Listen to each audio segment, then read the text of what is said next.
영화를 보거나 드라마를 볼 때, 이 이야기 어디서 본 것 같은데? 이런 생각 다들 한 번쯤 해보셨죠? 오늘 바로 그 얘기를 좀 해보려고 합니다. 왜 이렇게 많은 이야기가 서로 닮아 있는지, 그리고 진짜 놀라운 건 저작권법이 바로 이런 익숙함을 오히려 부추기고 있다는 사실이에요. 그 비밀을 지금부터 파헤쳐 보겠습니다. 네, 맞아요. 영화든 책이든 심지어 게임을 할 때도 이거 어디서 봤더라? 하는 그 느낌. 바로 그 데자뷰 말이에요. 우리한테 정말 익숙한 감각이죠. 딱 떠오르는 영화들이 있죠? 스타워즈, 해리포터, 매트릭스 같은 블록버스터들이요. 전부 다 똑같은 패턴을 공유하잖아요. 평범했던 선택받은 자, 그를 이끄는 스승, 그리고 결국엔 피할 수 없는 최후의 결전. 근데 이 뻔한 공식 뒤에 우리가 상상하는 것보다 훨씬 더 깊고 흥미로운 이유가 숨어 있습니다. 물론 이걸 보고 요즘 작가들은 창의력이 없네? 이렇게 생각하기 쉽죠. 하지만 절대 그게 아니에요. 오히려 이 반복되는 느낌 속에 인류가 이야기를 만들어 온 방식에 대한 아주 오래되고 또 근본적인 단서가 숨어 있습니다. 자, 아주 먼 옛날 인류 초기 사회를 한번 떠올려 보세요. 그때 이야기는 지금처럼 누군가의 작품이 아니었어요. 그냥 우리 모두의 것이었죠. 공동체의 생존법, 역사, 정체성을 담은 공공재. 뭐랄까, 공기나 물 같은 거였달까요? 말 그대로 원조 퍼블릭 도메인이었던 셈입니다. 애초에 이야기에 내 것 하는 소유권 개념 자체가 없었던 거죠.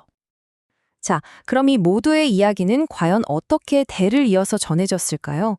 그 답을 찾으려면 시간을 아주 멀리 이야기의 가장 원초적인 형태로 거슬러 올라가야 합니다. 바로 입에서 입으로 전해지던 구전시대 말이죠. 한번 상상해 보세요. 글자가 없던 시절이에요. 모든 정보는 오직 사람의 뇌, 그러니까 생체 하드드라이브에만 저장할 수 있었어요. 이걸 다음 세대에 그대로 물려줘야 한다? 그럼 당연히 이야기가 복잡하면 안 됐겠죠? 최대한 기억하기 쉽고 아주 단순하고 리듬감 있고 계속 반복되는 패턴을 가질 수밖에 없었던 겁니다. 물론 기술은 발전했죠. 입에서 입으로 전해지던 이야기가 문자로 기록되고 인쇄술 덕분에 책으로 퍼져나가고 지금은 디지털 시대가 됐잖아요. 이렇게 이야기를 담는 그릇, 즉 플랫폼은 계속해서 바뀌어왔습니다. 그런데 진짜 놀라운 건 뭔지 아세요? 수천 년 전 오직 기억에만 의존하던 그 시절에 만들어진 이야기의 핵심 공식, 이 뼈대 구조만큼은 오늘날까지도 정말 끈질기게 살아남았다는 거예요. 자, 그럼 이제부터는 이런 이야기의 패턴이 단순한 우연이 아니라는 걸 거의 과학적으로 증명해낸 사람들을 만나볼 차례입니다. 이분들 덕분에 우리는 서사의 코드를 해독할 수 있게 됐죠. 그 첫 주자는 바로 러시아의 민속학자 블라디미르 프롭입니다. 이 사람이 러시아 전역의 민담을 싹 다 모아서 분석해봤어요. 그랬더니 정말 놀라운 걸 발견한 거죠. 겉으로 보기엔 전부 다른 이야기 같은데 이걸 분해해보니 글쎄, 함정된 몇 개의 부품, 그러니까 레고 블록처럼 정해진 블록들로 조립된 거대한 구조물 같았다는 겁니다. 마치 수학 공식처럼요. 프롭은 총 31개의 기능을 찾아냈는데 이걸 아주 간단하게 4단계로 요약해볼게요. 첫째, 모든 게 평화로운 준비 단계. 둘째, 갑자기 문제가 터지고 영웅이 모험을 떠나는 복잡화 단계. 셋째, 악당과 싸워서 이기는 절정 단계. 마지막으로 모든 걸 해결하고 돌아와 보상받는 해결 단계. 어떠세요? 정말 너무 익숙하지 않나요? 바로 이 구조. 이게 바로 저작권법이 보호해주지 않는 이야기의 보편적인 플롯, 즉 뼈대인 겁니다. 자, 그런데 여기서 한 걸음 더 나아간 사람이 있습니다. 바로 조셉 캠벨이죠. 캠벨은 스케일을 확 키웠어요. 러시아 민담만 그런 게 아니다. 전 세계 모든 신화를 다 뒤져봐도 결국 하나의 거대한 영웅 이야기가 반복되고 있을 뿐이다 라고 주장한 겁니다. 캠벨이 정리한 이 영웅의 여정 산막 구조, 이거 어디서 많이 본 것 같지 않으세요? 네, 맞습니다. 바로 스타워즈예요. 조지 루카스가 캠벨의 책을 읽고 이거다 싶어서 이걸 그대로 영화의 청사진으로 삼아버린 거죠. 그 결과는 우리가 아는 전설이 됐죠. 이게 뭘 의미하냐면요. 수천 년 된 신화 공식이 수십억 달러를 벌어들이는 흥행 보증수표가 될 수 있다는 걸 바로 이 순간 증명해낸 겁니다. 자, 이렇게 이야기가 그냥 이야기가 아니라 돈이 되는 상품이 되기 시작하니까 법이 나설 수밖에 없게 된 겁니다. 아주 중요한 질문에 답을 해야 했거든요. 도대체 어디까지가 모두가 써도 되는 공유자산이고 어디부터가 돈을 내야 하는 개인의 창작물인가? 이 경계선을 명확하게 그어야만 했죠. 그래서 법이 내놓은 아주 현명한 해답이 바로 이겁니다.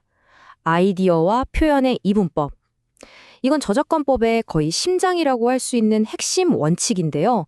이게 왜 중요하냐면 모든 창작자들의 창작의 자유를 보장해주는 가장 중요한 안전장치 역할을 하기 때문이에요. 가장 쉬운 예로 로미오와 줄리엣을 한번 생각해 볼까요? 자, 서로 원수인 두 가문의 자녀가 사랑에 빠져서 비극을 맞는다는 이 아이디어 자체는 누구도 독점할 수 없어요. 하지만 셰익스피어가 쓴 구체적인 대사, 오 로미오, 왜 당신은 로미오인가요? 라던가 그 유명한 발코니 장면 같은 독창적인 표현은 철저하게 보호를 받는 거죠. 법은 바로 이 지점에서 아주 명확하게 선을 긋고 있는 겁니다. 여기서 한 발짝 더 나아간 재미있는 규칙이 또 있어요. 바로 필수 장면. 프랑스어로는 센 아 페르라는 원칙인데요. 이게 뭐냐면 쉽게 말해서 특정 장르의 요리를 만들기 위해 꼭 들어가야 하는 필수 재료 같은 건 저작권으로 보호해줄 수 없다는 거예요. 한번 생각해 보세요. 서부극인데 정오의 결투 장면이 없다? 좀비 영화인데 생존자들이 모여서 물자 찾으러 다니는 장면이 없다? 그럼 그게 그 장르라고 할 수 있을까요? 아니죠. 바로 이런 장면들이야말로 그 장르를 정의하는 공공재, 모두가 함께 쓰는 도구 같은 거라서 누구 한 사람이 이거 내 거니까 쓰지 마 라고 할 수 없게 법으로 막아놓은 겁니다. 그럼 여기서 궁금해지죠? 왜 법적으로 보호도 못 받는 이런 뻔한 공식들이 현대 엔터테인먼트 산업의 심장, 그 엔진 역할을 하고 있는 걸까요? 정답은 간단합니다. 돈이 되니까요.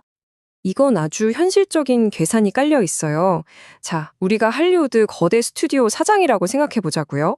셰익스피어 작품을 각색하면 원작료 나갈 일이 없으니 비용이 확 줄죠.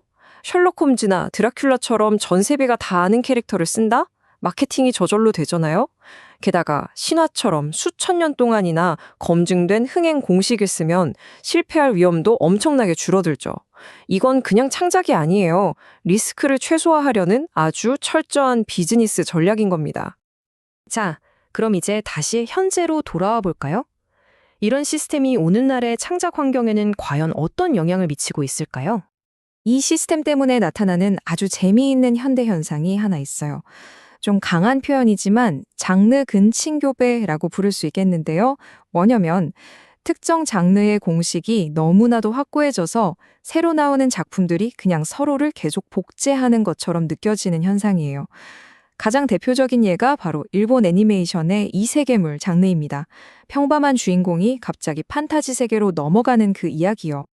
이세계물의 기본 공식을 한번 뜯어볼까요? 자, 현대인이 판타지 세계로 환생한다. 이건 보호받지 못하는 아이디어죠. 그 세계가 레벨업이나 스탯 같은 비디오 게임 논리로 돌아간다? 이건 이제 이 장르의 필수 장면이 되어버렸어요. 그리고 평범했던 주인공이 갑자기 먼치킨, 최강자가 된다? 이것도 흔한 캐릭터 전형이죠. 이 모든 뼈대는 저작권 보호 대상이 아닙니다. 근데 여기서 역설이 발생해요. 바로 이 뼈대가 공짜이기 때문에 작가들은 이 똑같은 뼈대 위에서 어떻게든 자신만의 독창적인 표현, 즉 살을 붙이기 위해 더 치열하게 경쟁해야만 하는 상황이 만들어지는 겁니다. 자, 그럼 오늘 이야기의 핵심을 딱 정리해 볼게요. 법은 집의 설계도 자체는 보호하지 않습니다. 그건 모두가 쓸 수 있게 열어두는 거죠. 대신 당신이 그 똑같은 설계도를 가지고 얼마나 독특하고 아름답게 집을 지었는지 바로 그 방식을 보호해주는 겁니다. 결국 창작자들이 정말 중요한 것, 즉 자신만의 목소리와 표현력으로 경쟁하게 만드는 아주 현명한 시스템인 셈이죠. 결국 우리가 또 이 얘기야? 하고 느꼈던 그 반복되는 공식들은요. 사실 창의력을 묶어두는 족쇄가 아니었던 겁니다. 오히려 그 반대였죠. 앞으로 태어날 무한한 이야기들이 딛고 설 수 있는 단단한 땅이자 우리 모두가 함께 쓰는 공통의 언어, 바로 알파벳이었던 셈입니다. 자, 그렇다면 마지막 질문을 던져보겠습니다. 인류가 수천 년간 함께 써온 이 공통의 알파벳으로 여러분은 과연 어떤 새로운 문장을 써내려 가시겠습니까?